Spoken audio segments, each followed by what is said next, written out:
নমস্কাৰ সকলোকে পুনৰবাৰ মোৰ চেনেললৈ স্বাগতম জনাই লৈ আহিছোঁ। আজিৰ দিনটো ৰাশিফল। আজি হৈছে 6 মে 2026 অসমীয়া 22 বহাগ বুধবাৰ। আজি সূৰ্যোদয় সময় পুৱা 4:28 আৰু সূৰ্যাস্ত সময় 5:47। আজি হৈছে চতুৰ্থী তিথি আৰু কৃষ্ণপক্ষ। আজিৰ দিনটো প্ৰথম ৰাশি হ'ল মেষ ৰাশি। আপোনাৰ পৰিয়ালৰ সদস্যসকলৰ আৰাম আৰু প্ৰয়োজনীয়তাৰ প্ৰতি গুৰুত্ব দিয়ক। মাতৃৰ স্বাস্থ্যৰ প্ৰতি আপুনি চিন্তিত অনুভৱ কৰিব পাৰে। চাকৰিৰ সন্দৰ্ভত আপুনি উৎসাহী হৈ থাকিব। ব্যক্তিগত কথাবোৰ আনৰ লগত ভাগ বতৰা কৰাৰ সময়ত সাৱধান হোৱা উচিত। আপুনি গুপ্ত জ্ঞান আহৰণৰ বাবে চেষ্টা কৰিব। ছাত্ৰ-ছাত্ৰীসকলে অধ্যয়নত মনোনিৱেশ কৰিব লাগিব আৰু মনোনিৱেশ হৈও থাকিব। বৃষ ৰাশি। আপোনাৰ ব্যৱসায়ত ডাঙৰ বিনিয়োগ কৰাটো এৰক। জীৱনসংগীৰ সৈতে এক আন্তৰিক সম্পৰ্ক বজাই ৰাখিব লাগে। খৰচ বৃদ্ধিৰ বাবে অসন্তুষ্টি অনুভৱ কৰিব পাৰে। সময় সম্পূৰ্ণ আপোনাৰ পক্ষত। আপুনি নিজৰ আত্মসন্মানৰ বাবে চিন্তা কৰিব। যদি আপুনি কোনো নিৰ্দিষ্ট কাম হাতত লোৱাৰ সংকল্প লৈছে তেন্তে নিশ্চয়কৈ সেইটো সম্পূৰ্ণ কৰিব। মিথুন ৰাশি। আপুনি আপোনাৰ পেছাদাৰী জীৱনত যথেষ্ট সন্তুষ্ট হৈ থাকিব। আপোনাৰ জীৱনসংগীয়ে আপোনাৰ মনোবল বৃদ্ধি কৰিব, যাৰ ফলত আপোনাৰ পাৰস্পৰিক সম্পৰ্কত সমন্বয় বৃদ্ধি পাব। আবদ্ধ হৈ থকা ধনখিনি উদ্ধাৰ কৰা হ'ব। আপুনি আপোনাৰ ঘৰৰ প্ৰয়োজনীয়তাসমূহ প্ৰতি লক্ষ্য ৰাখিব। আপোনাৰ সম্পৰ্কক লৈ আপুনি কিছু সংবেদনশীল হ'ব। কৰ্কট ৰাশি। আপোনাৰ কামত বহুত গুৰুত্ব দিব লাগিব। ৰোমান্টিক সংগীক কোনো প্ৰতিশ্ৰুতি দিয়াটো ভাল নহ'ব।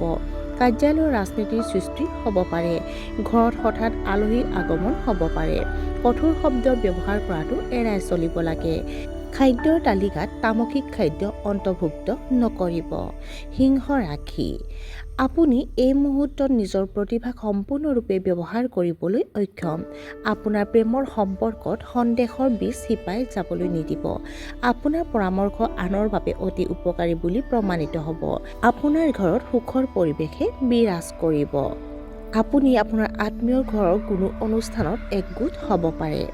কন্যা ৰাশি। আজি আপুনি আপোনাৰ সকলো প্ৰচেষ্টাতে সফলতা লাভ কৰিব। আপুনি আৰাম আৰু বিলাসিতা উপভোগ কৰিব। প্ৰথমে নিজৰ দায়িত্বক অগ্ৰাধিকাৰ দিয়ক আৰু সম্পূৰ্ণ কৰক।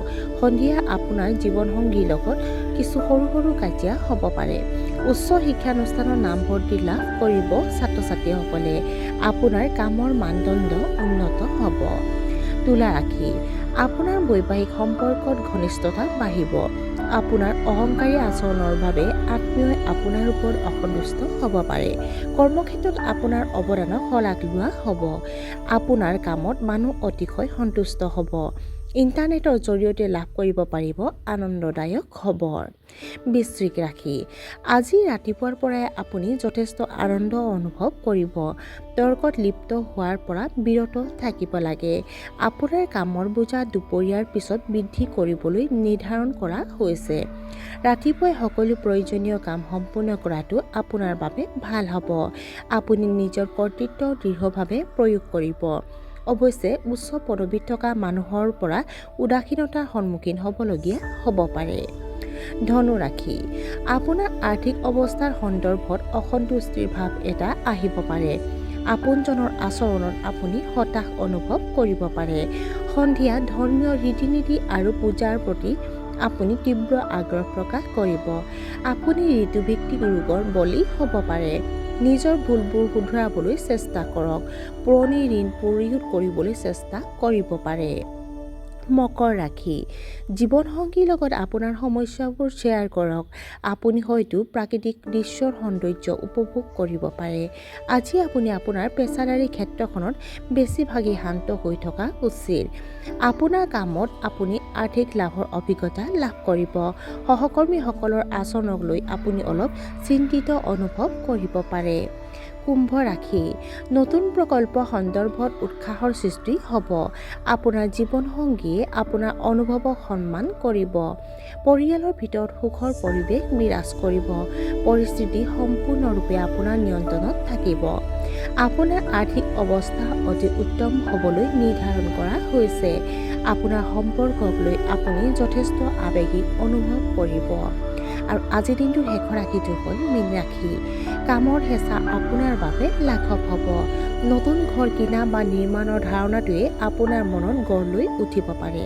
আপুনি হয়তো কিছু আনন্দদায়ক খবৰ পাব। আপোনাৰ ব্যৱসায়ত ক্ৰমান্বয়ে ইতিবাচক ফলাফল দেখিবলৈ আৰম্ভ কৰিছে। ছাত্ৰ-ছাত্ৰীসকলে পঢ়া শুনাত মনোনিৱেশ কৰি থাকিব। আৰু আজিৰ দিনটো ৰাশিফল ইমানতে অন্ত পৰিছে। আশা কৰোঁ আপোনালোক প্ৰত্যেকৰে আজিৰ দিনটো সুন্দৰ হওক। ধন্যবাদ।